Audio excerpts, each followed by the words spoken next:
What is going on, everybody? First off, thank you for listening. We have a special guest and my favorite repricer, Dillon Carter here. What's going on, Dillon?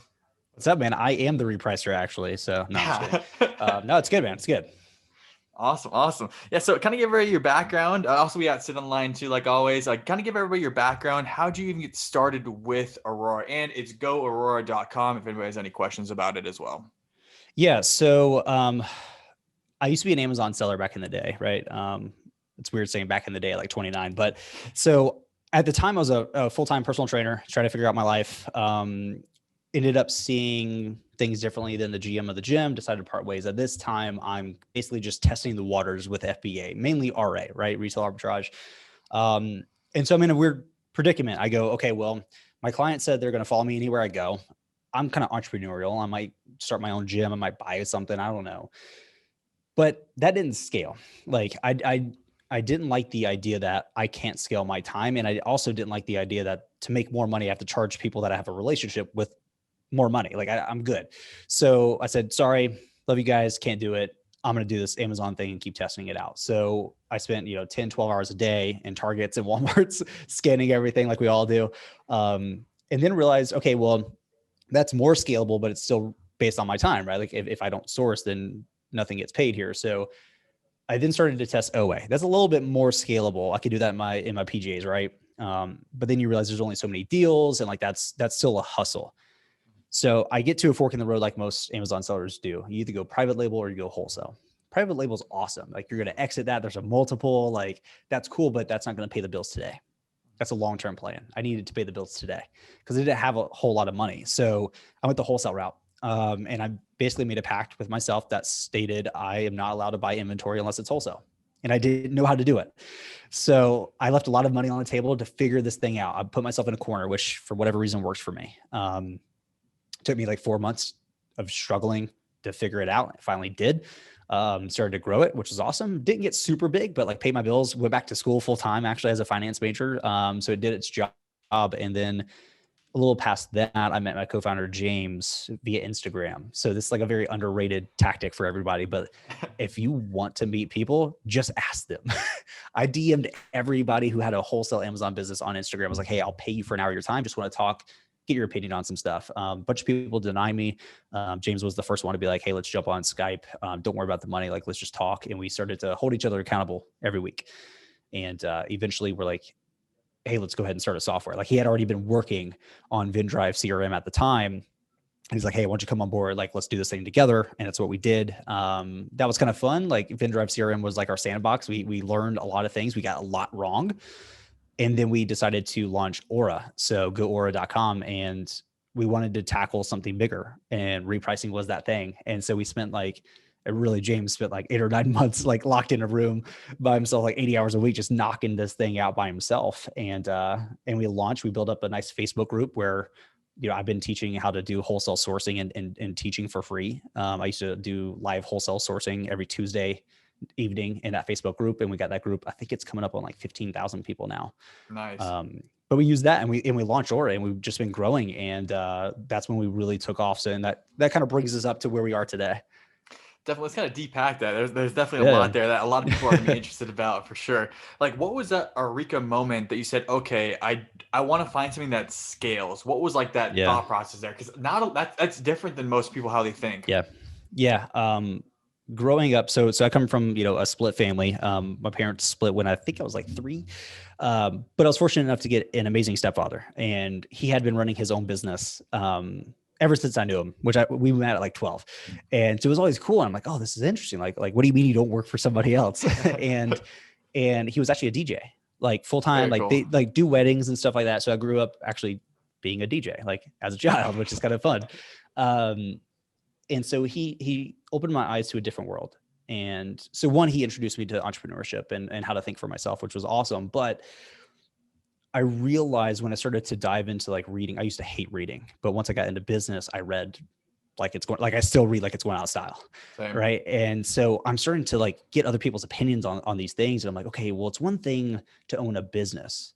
It's a different thing to own a company. Those Mhm. two things are different. And that was a hard lesson to learn. A lot of people, when they get started, go, well, I want to own a business. You don't own a business.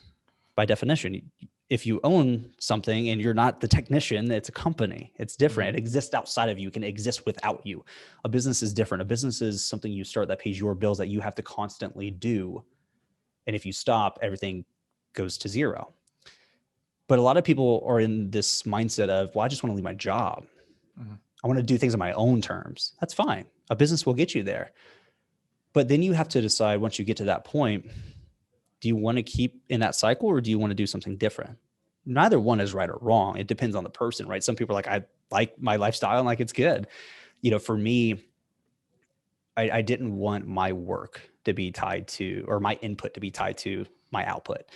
I wanted to be able to hire people. I wanted to be able to, proverbially make money while I'm sleeping, right? And so scale always mattered, because you can just do the math on it, right? If you're a personal trainer, you get paid $100 an hour. Okay, well, if you want to make more money, sleep less or charge people more, but you can only charge people so much more. And that does get harder. And listen, there are people that make great money being personal trainers, but those people are far and few in between. So if I make the assumption that I'm not the special edge case here, then I'm not going to do that. But so let's look at, okay, well, what are the other options? Right. And that's when I started to think through, okay, well, let's deviate my income from my time directly and go to physical products, right? Because I can get sales in the evening, I can get sales on the weekends when I'm not working. So that's when I started to go through this process of kind of taking a step back and saying, okay, well, it's cool to say I make, $100 an hour, but like, who really cares in the grand scheme of things? That's really not much. And so I keep staying on this path of, cool, like what's more scalable? What's more scalable? What's more scalable? In terms of like taking that step back, I know for a lot of our clients in the HAMMOQ space, right? Mm-hmm. They're struggling, and you probably see it in the Aurora space as well. Like people struggle to take that step back and then grow their business. They're to grow that company rather than they stick in that business. And I like the difference between how you put business and company. Very unique for people. But like what should customers for Aurora and for HAMMOQ do to take that step back and figure out what I need to automate? How can I get my time back? How can I scale this? Yeah, I'm going to recommend two books that are really helpful. One is one most people have heard of, E-Myth Revisited. I think it's a good primer on this concept. It's not tactical enough for me. It gives you the idea of it in the why, but it doesn't give you the how. The second book everyone should read, Work the System by Sam Carpenter. It's literally free on the guy's website. Like, it's amazing. Great book. It's basically E-Myth Revisited, but like, here's how I actually did it in my company. And you have to make a mindset shift over to systems and processes, right? I get a lot of us start businesses because we don't want to be belabored by, rules and all that stuff. Listen, they will set you free, because the moment you have things written down and clarified, you can hand it over to somebody else more easily. A lot of people go, well, I'm just going to hire a bunch of VAs. Okay, but if you don't know how to do the task, why do you assume that you could teach a VA how to do it? It's like people who don't know how to source for Amazon. They go, I'm just going to hire a VA to do that. Okay, but that's like me saying, I suck at baseball, know nothing about it, but I'm going to coach the team. No, this is not how this works, man. And so a lot of this stuff is pretty straightforward, but a lot of people are not programmed to think this way. I certainly wasn't when I got started. This is why I read like it's going out of style. And so what you do is you look at going through one of two phases. And it's usually like from one to the other. You start with, okay, here's one system. Let's say it's how you source, right? Okay. How do you make that super effective, which is phase one? Once you've made it super effective, then you look to make it super efficient. Now, efficiency could be tools or it could be people, right? Here's where a lot of people get stuck. They go for the efficiency pill before the effectiveness pill. Guess what happens when you when you do that? You become efficiently ineffective. Doesn't make sense, right? So this is the proverbial Amazon seller who goes, I am not really good at sourcing. I'm going to hire like 20 VAs. I'm like, great. Your 20 VAs also still suck at sourcing, and they're just doing a lot more of it. Like that doesn't solve the problem here. But when you do the unsexy part of, I'm going to figure this whole thing out first. I'm going to get really good at this. And then you can take what you learned, package it, and say, okay, cool. Now I'm going to go hire somebody, teach them to be as good as I am. Even if they're 80% as good, that's still a solid win.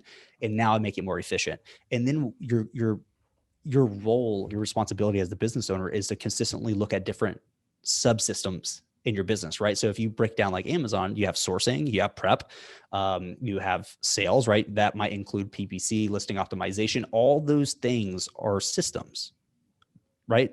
So you look at where's your biggest bottleneck, right? Because if you can't source effectively, solving your sales problem is irrelevant. It doesn't matter, right?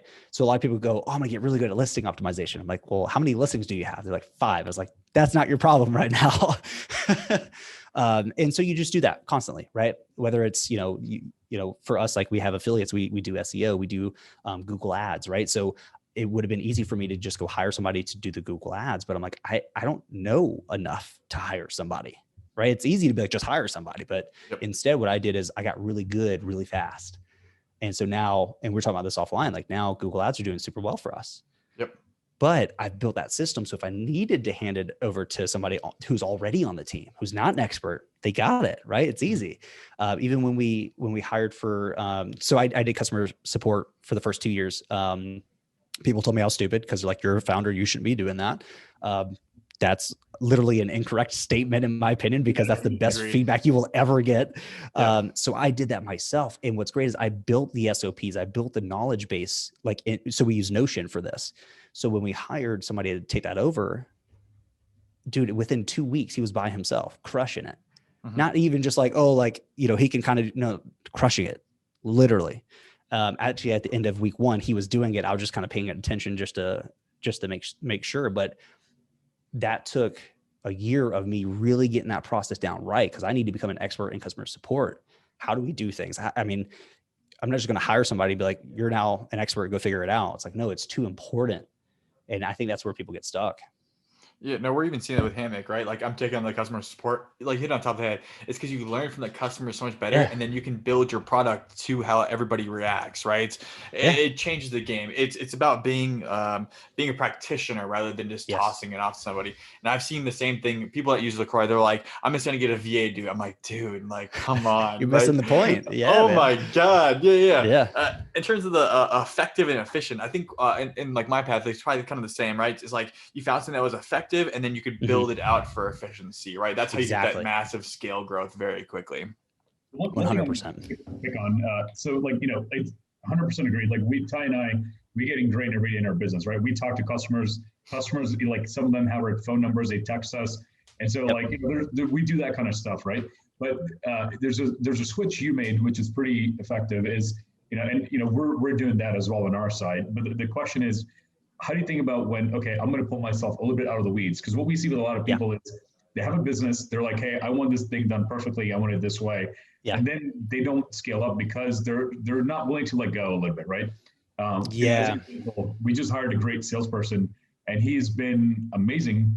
But, in the first few days when he's ramping up, we knew there's going to be like slight downturn in terms of how many leads we close, right? So any thoughts on that? Yeah. Don't be a perfectionist. It does nobody any good. So when we hired Finn, I had my metrics for success, right? And it would be inappropriate for me to hold him to that within the first few weeks.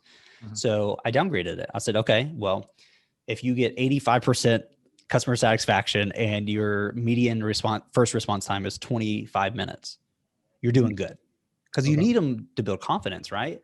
And what's great is when I did that, he hit my regular stuff like it was nothing, right? But that was because I was good at training and like we had all the knowledge written down. There's a difference in so here's a problem. When people hire somebody to like do a job, not a task, a job, you have to give that person the autonomy to actually do it. Like you don't hire an amazing salesperson and then tell them how to do sales. You hired them for a reason. Now you can say, hey, kind of here's how we do this thing, but here's what's interesting. The people you hire have some amazing ideas. So why would you pigeonhole them and say, no, this is the way we do it? What if they have better ideas? What if they could double your close rate because they know what the heck they're talking about? So you have to have this level of, hey, here's how we've been doing it. But dude, if you got some ideas, like, let me know. Like, let's like give them ownership to make the job better. Otherwise, I mean, we're not special. Like, fun fact for all the business owners, you're not special. You're not. I know it's easy to feel that way because you're the top dog. You're not. you're not the smartest person in the room. And if you are hiring the wrong people. Fault question for you on there, right? So Yeah. we have, internally within our business, we have a metric that we track, right? It is, it's Airbnb does it. A lot of great companies do it. It's basically, it aligns to the growth of the company, right? So it's not simply like dollars, right? But it's, for us, it's the number of listings we do per day. Okay. So, for you guys, is there a metric you guys do? And especially like when you're talking about like the wholesale game, when you were a wholesaler, what was your metric at that time? Yeah. It was not output. So I learned this the hard way. Can you control your sales? No. You can influence them, but you can't control them. You can't be like, well, I put an extra 2 hours, so we got more sales. No, you didn't. But I can control how many brands I contact. So rather than saying my goal is $100,000 in revenue a month, I have two other options. I can spend $100,000 a month. That's different. Or I know that based on my conversion rates and blah, blah, blah, that if I call 10 brands per day, I will hit that in 3 months. Okay. So the goal and the thing you should be tracking is the input. It's different, right? I think that's where a lot of people get stuck. A lot of people set goals that are vanity based or revenue based. Your revenue to me is irrelevant, right? Because, okay, let's say you do $100,000 a month in revenue, but your net profit is 1%. I would rather you not grow your revenue and be like, we took net profit from 1% to 5%. That's way better. Right. And so a lot of newer business owners, I think, get trapped in that idea. And there's nothing wrong with setting goals. Right. But I think you start to realize what can you actually control and what can't you control, and you focus on what you can. Yeah. I'm talking the same thing. When we used to run LaCroix, it was the same stuff. Is how much money do we buy a day, right? Yeah. And you can say, okay, our turnaround was 41 days for a complete turnaround, right? Yep. We get XYZ. It's like, how much money can we put into the system? I think of it as money in, money out, right? Those are the two metrics that I worried about as a reseller. And not a lot of resellers, especially eBay sellers, have even a harder time than Amazon sellers with that, because there's so much like convoluted things that they do. It's even tougher to get that metrics down, which we try to push is like listings in, revenue out, right? Those are the two things we try to push as much as possible. Yep. What's interesting is, like, to your point, right? I think a lot of people, they don't understand the metric that you go after. Once they know the metric, then you can optimize for it, right? If it's contacting brands, you can do that all day, right? But if you sit there at the point, like, I want to look at my sales, you can't really influence that. Yes. Swiping down on the Seller Central app doesn't actually do anything. Fun fact. It's addicting though. Don't get me wrong. Dude, I know it 100% is, but like, that's the thing is I think people just get too wrapped up in that and not realizing what actually moves the needle. And what I've learned is what actually moves the needle is the unsexy stuff you just don't want to do. That's just the reality of it. Like, listen, it sucks cold calling brands, knowing that 70% of them are going to basically be like, no, piss off. And you're going to do that like Monday through Friday. Like, no, that sucks. But you realize, okay, but if I actually do this for 3 months, now I have $250,000, $1 million business. And like, I didn't do anything else. So like, you can peg it, right? So you can say, I don't earn the right to do anything else until I've done that task that actually moves the needle, right? So the book by Jeff Woods, and I forget the other gentleman, The One Thing, right? Like, he talked about this, like, boil it down to the singular task that moves the needle the most. I've always said you have one of two things, typically both, and they can be the same. You have your biggest growth lever, right? So if you can only do one task, this is like an 80-20 kind of principle, but if you only have one task, that if you execute correctly, all the other things in aggregate don't equate to that singular thing. This is effectiveness, right? Then you have your biggest bottlenecks. Sometimes that can be the same thing, right? But for your biggest bottleneck, if you solve that problem, the positive impact compared to all the other things solved at the same time, like it's astounding. And so if you always know what your biggest growth lever and your biggest bottlenecks are, you know what to do. So for a lot of people, it's, well, I don't know how to source. Okay, well, that could be your biggest growth lever and your biggest bottleneck. Solve that. Okay, then it becomes, I don't have enough cash. I know I can onboard tons of brands and blah blah blah, but like, I need 30 grand. Okay, so your biggest growth lever is more cash. Your biggest bottleneck is more cash. Go get more cash. It can be that straightforward. It doesn't have to be this whole like convoluted, matrix type thing. It's just focus on what moves the needle and forget about everything else. Love it, man. Let's jump over to repricing. What got you guys into like repricing and Aurora, and like what was like the mindset there? Obviously, in terms of like the scalability, and you can kind of touch on that scalability, which we just talked about as well. Yeah. Our first software was really niche. It was like only for wholesale Amazon sellers. Like that was it. So small market. Turns out that's not a great way to build a sizable business. Yep. And so we looked for, okay, well, can we basically build a tool for all resellers, right? We're going to exclude private label. That's not really what we understood. And then we said, okay, well, should we create something completely new, or should we just make something way better than what already exists? And we're like, honestly, like Amazon, like software does not evolve very frequently. Let's be frank. Like some of these tools have been around and have not changed even their landing page. Like it's terrible. Yep. And so we're like, okay, well, we could have a huge impact with repricing. Like we've seen it in our own businesses. Like that's the thing we should solve. And we wanted it to be intuitive and easy for you to get things done, but complex in the sense of what it does for you, right? So we're trying to bridge that gap.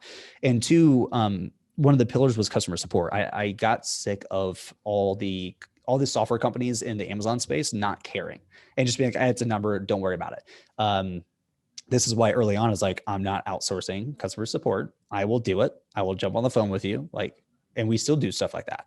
And we're still growing. Right. And for us, I wanted to solve that problem. I didn't want people to jump into a tool and feel alone. I wanted them to know the team, know the names, and basically be able to rely upon us and know that, we'll do work for you. Like if you're like, hey, I got 5 minutes to get 30 minutes worth of work done. Tell me what you need done. We'll get it done for you.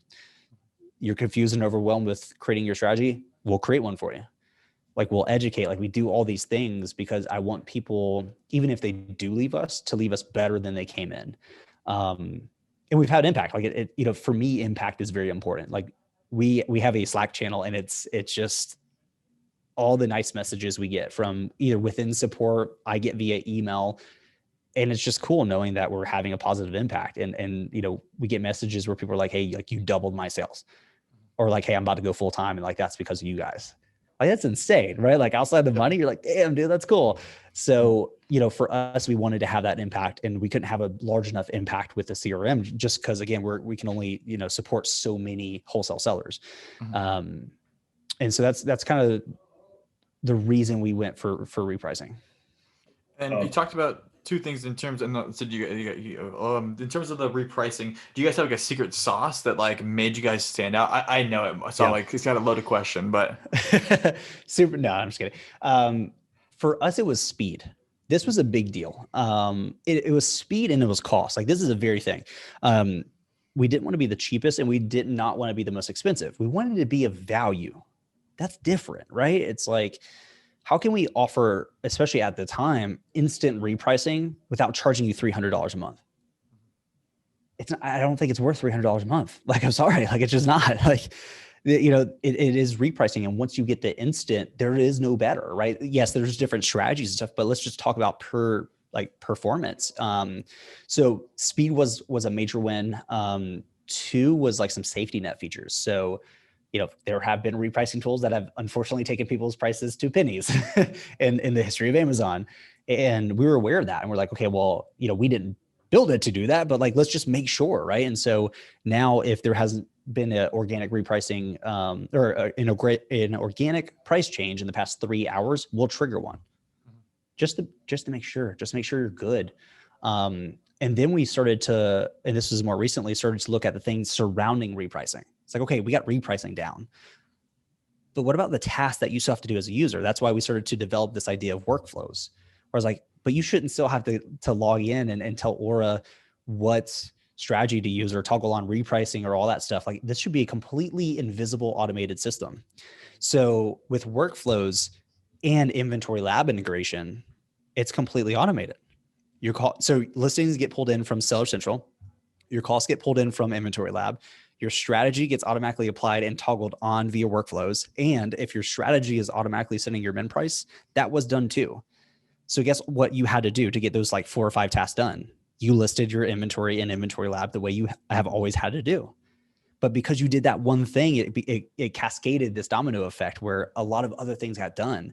And that's where we're starting to focus now on, we can, again, you can't beat instant repricing, right? I can't foresee the future, but I can make your life easier. And I've always said, as an Amazon seller, you need to be spending 80, really like 90, 95% of your time sourcing.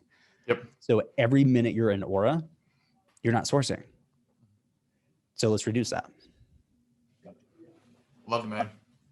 Question for you on there. So like, I guess just for people that don't know you so far, yeah. Did you guys launch, how many customers, whatnot, just some sort of to let them know how much value you're giving to Yeah, for sure. Yeah. When did we launch? I think it was like 2018, sometime in 2018. I know it was December because I flew to Amherst on my winter break between classes to launch, which was cool. We have like a whole launch video we made, which I'll send over. It was pretty fun. In terms of users, we don't really share too much. I mean, we're pretty sizable. We're well over like 1,500 users though. And we're adding a few hundred, multiple hundreds per month at this point. Like our growth rate has actually just recently like really kicked up. So we're growing fast. I mean, it's been fantastic in terms of, size. I would say we're pretty sizable, but we're still a small team. So you're on mute. Now I was going to say, I think just kind of like the range you gave is more than good enough, right? Basically, it shows that like, hey, you guys are a big enough company. You're already supporting a ton of customers.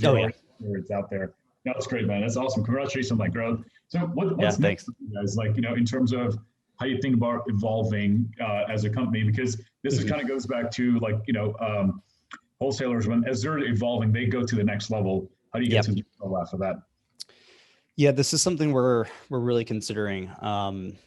We're leaning more towards like game theory, at the moment. So like we use machine learning at our server levels now, which helps with speed.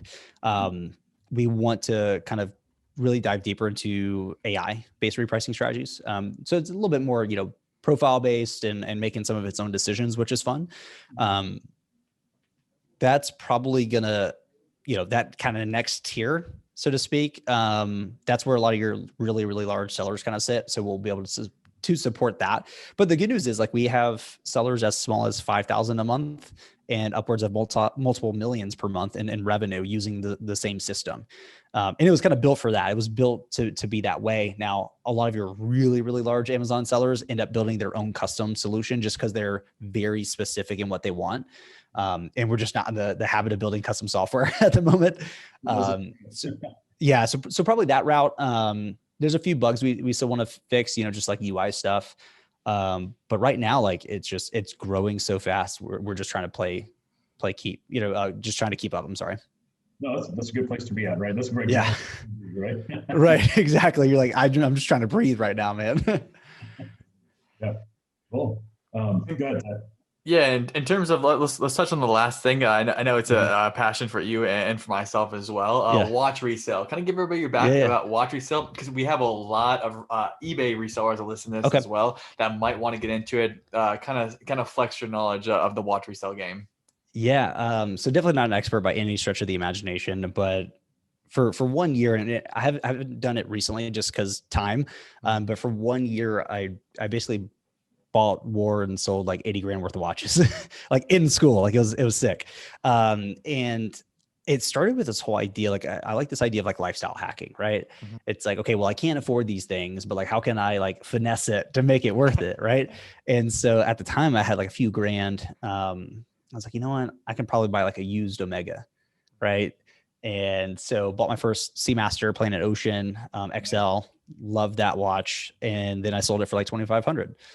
I was like, oh, interesting. Like there's a whole world here. And you realize a lot of these luxury items, you don't have to pay retail.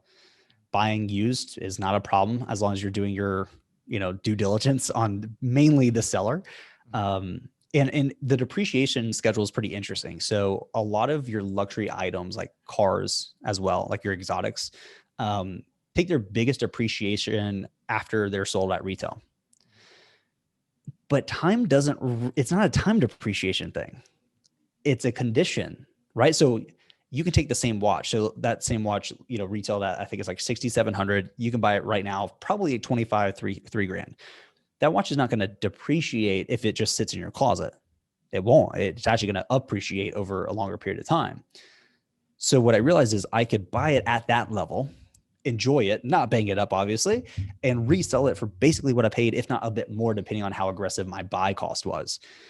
So for me, it wasn't necessarily like a business. Like I made some money on some watches, lost some money on others, but basically just broke even. I was cool with that. I was like, hey, I got to wear all these watches. I got to wear a $15,000 watch for nothing. That's insane, right? And so I like that kind of world. I'm real big into like travel hacking, using points. Used to write for a blog, 10xtravel.com, that still exists. I used to write for them on travel hacking. You can do this stuff with exotic cars. I'm in the city now, so I can't touch cars for a while. But yeah, it's a fun hobby. It can be a lot of work, which is why I don't do it right now, because there's a lot of sourcing deals. But as odd as it is, the best deals are on eBay. Because here's what happens. The salesperson gets their bonus. They go buy that, $6,700 watch. Then the next quarter, it's not so hot. They got to sell it. The girlfriend, their wife's pissed off. So they throw it up on eBay because that's where they know to go. And they realize actually this thing's selling for like $3,000. So I come in, I go, hey, I'll give you 2,500 cash right now. I'll wire you the money so you don't have to pay the fees. We'll take this thing offline. They're like, all right, sounds good. It's been sitting here for like 2 months. I need to get rid of it. I go, okay, sounds good. Pick it up, enjoy it, resell it, and I'm good. Question: How do you make sure the watch is real? It's not fake. Yeah, that's the hard part. It really depends on the model. So like some models are, and some brands are more like faked than others. Like Hublot is hyper faked at this point. Big Banes are super faked. I've never touched Rolex. It's just not a world I understand. I'm not a huge fan of Rolexes, to be honest. Panerais are less faked, but they can be. I mean, everything can be, right? So I just relied upon the community. So I was in like a watch traders group. I'd be like, hey, here's the screenshots. Like, what do you guys think? And a lot of these guys get super in depth on certain like brands. They'll be like, oh, that's like 1 centimeter off. That's fake. Like, I don't need to really be an expert in a lot of this stuff. I just need to know a few experts and be like, hey, like, what do you like? Would you buy this? And if they're like, no, I'm like, all right, then I'm not. But some you can kind of tell. I mean, a lot of the times I'm not buying this like in person, right? So I'm wiring them the money, which is a risk, and having them ship it to me. So that's why I keep saying like you're buying the seller. Mm-hmm. So if I feel kind of weird about it, like, hey, let's jump on the phone, because people do fraud. That's a thing, right? Especially in the watch world. So it's like, hey, let's jump on the phone. Let's have a conversation. See if you're normal. Hey, text me your driver's license. I'll text you mine just for security. And we'll kind of go from there. Luckily, you kind of build a community. So a lot of times guys will just buy and sell watches with each other just to like keep stuff moving. And if you bought something from somebody else and it's been a good relationship, you're solid. And the cool thing about watches, especially in the watch world, your reputation matters tremendously. So the moment somebody like realizes that you sold a fake and you knew or didn't do anything about it, like you're done. Like you're not doing business ever. So the good news is if you're buying from the right people, if they didn't know it was fake and you found out it was fake, they will give you the money back and be like, that's on me. They will take the L for you. And that's how it should be. Like, that's what I would do. Like if I found out I accidentally sold a fake because I just didn't know, I'm like, here's your money back. That's on me. Like I'm taking the L. So it's, there's a lot of trust. One quick thing I'll tell you, talking about travel hacks. This happened a while back. It was before I had a credit card. But there was this time where the U.S. government said, like, hey, if you buy coins with a credit card, we'll give you $1 for $1, right? So you went and bought $100 of coins. With your credit card, they'll give you like $100 worth of coins back. Yeah. And so people basically maxed out their credit cards because of the points. And they took all these things. Like one dude, I think he had like $1 million limit. He maxed it out, got $1 million in coins, and then went to the bank and deposited the whole thing. But that gave him points, right? Yeah, there's been a few things. I remember hearing about that. There was another one. So what we used to do is we would basically go to like a CVS or a Walgreens and buy Visa gift cards. They usually have a daily limit of two grand. So I would go in and be like, hey, I want $2,000. So I'd buy like $400 or $500 Visa gift cards. And then I would bill pay that money back over to my credit card. Now there's a fee involved, right? But I'm like, I'm going to spend $100 to get like $1,000 worth of points. Like done. I can scale that. But it was like a northern version of CVS and Walgreens. I forget what it's called. For whatever reason, they did not have a daily limit. So this guy had like a $50,000 credit limit and went in every day and bought 50 grand worth for like a month. It was nuts. And finally they're like, all right, dude, like you can't keep doing this. Like, this is weird.